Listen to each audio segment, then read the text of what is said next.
If my requests are not heeded, Russia will spread her errors throughout the world, promoting wars and persecution of the Church.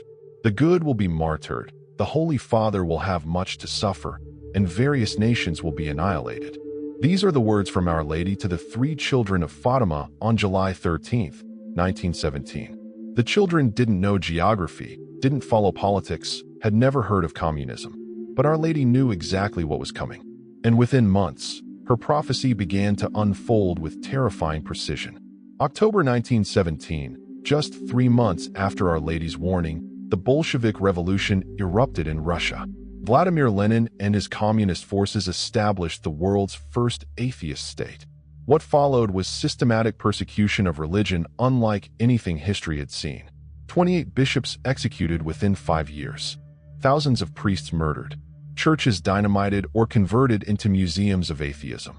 Possessing a Bible became a crime punishable by death. This was Russia's first error, atheistic communism. A political system built on the explicit denial of God, the suppression of all religion, and the exaltation of the state as ultimate authority. Marx called religion the opium of the people. Lenin turned that philosophy into brutal practice. But Our Lady had warned Russia would spread her errors throughout the world. And that's exactly what happened. China fell in 1949. Mao's revolution killed tens of millions and launched persecution of Christians that continues today. North Korea became a totalitarian atheist state where 3 generations of families are punished for owning a Bible. Cuba, Eastern Europe, Vietnam. Cambodia, where the Khmer Rouge murdered 2 million people, including the systematic execution of monks and priests. Angola, Mozambique, Ethiopia, Nicaragua. Everywhere Soviet communism spread, churches closed, priests were murdered, the faithful imprisoned or killed. By the mid-20th century, nearly half the world's population lived under communist regimes that explicitly denied God and persecuted believers. Russia had spread her errors exactly as prophesied. Our Lady also warned about wars. World War II began in 1939, killing 70 to 85 million people, the deadliest conflict in human history. The Nazi-Soviet pact enabled Hitler's invasion of Poland. Stalin's regime invaded Finland, occupied the Baltic states, and when the Soviets pushed back against Hitler, their advance brought Eastern Europe under communist control. After World War II came the Cold War, 45 years of global tension, nuclear standoff, and constant threat of annihilation. Korea, Vietnam, Afghanistan, countless conflicts in Africa and Latin America, all fueled by Soviet communism's expansion. Millions died. Russia promoted wars, just as Our Lady had said. The persecution of the Church was literal and brutal. By 1939, only a few hundred Orthodox churches remained open in Russia out of tens of thousands. 95% of monasteries destroyed. Nearly the entire Orthodox episcopate murdered. Catholic priests faced worse because Rome was seen as a foreign enemy. In China, Cardinal Kung Pinmei spent 30 years in prison for refusing to renounce the Pope. Countless priests and nuns tortured to death during the Cultural Revolution. Wherever communism spread, the Church was targeted for destruction. Our Lady said the good will be martyred. The 20th century produced more Christian martyrs than all previous centuries combined. Most died under communist regimes. The Holy Father suffered exactly as prophesied. Pope Pius XI watched helplessly as communism spread. Pope Pius XII navigated World War II and the Cold War. Pope John Paul II grew up under Nazi occupation, then spent his priesthood under communist persecution in Poland.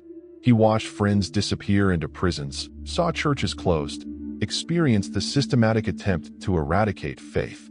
When he became pope, he made defeating Soviet communism a priority. Many credit him with helping bring about its collapse. On May 13, 1981, the anniversary of the first Fatima apparition, he was shot in St. Peter's Square and nearly died. He later credited Our Lady of Fatima with saving his life. But Our Lady hadn't just given a warning. She gave a remedy and a promise. To prevent this, I shall come to ask for the consecration of Russia to my Immaculate Heart and the communion of reparation on the first Saturdays. If my requests are heeded, Russia will be converted and there will be peace. This was the condition. Consecrate Russia and it would convert. Fail to do so, and the errors would spread. The The consecration didn't happen immediately. Pope Pius XII consecrated the world to the Immaculate Heart in 1942, but didn't specifically name Russia.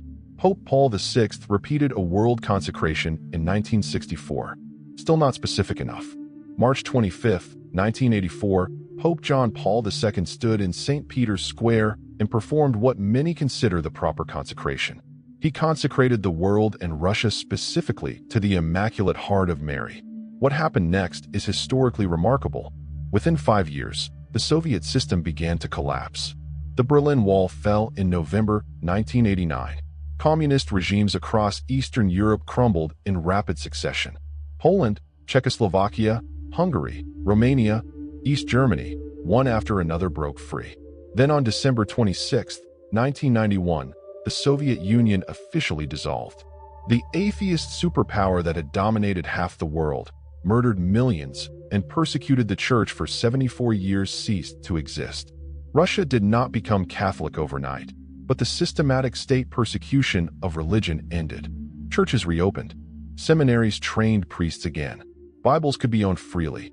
The Russian Orthodox Church experienced resurrection. Sister Lucia confirmed in the 1990s that the consecration had been accepted by heaven and Russia's conversion was underway. The peaceful collapse without nuclear war was itself a miracle. But Our Lady's warning extends beyond the Cold War. The errors she spoke of weren't limited to political structures. The deeper error was atheism itself, the rejection of God, the idea that humans can build paradise without divine help, that religion is oppressive, that only material reality matters. These errors didn't die with the Soviet Union. They're alive in the West today. Modern Europe and America have largely abandoned Christianity. Church attendance collapsed. Sexual morality redefined. Objective truth replaced with subjective relativism. Marriage redefined. Religious freedom increasingly restricted. This is Russia's error in new form, not imposed by Soviet tanks but spread through media, education, and culture. The atheistic materialism Marx preached and Lenin enforced is now the default worldview of Western elites. Our Lady's remedy remains urgent. Prayer, especially the Rosary, sacrifice and penance, devotion to her Immaculate Heart, living faith publicly. These aren't outdated suggestions, but the prescription for spiritual illness afflicting the modern world.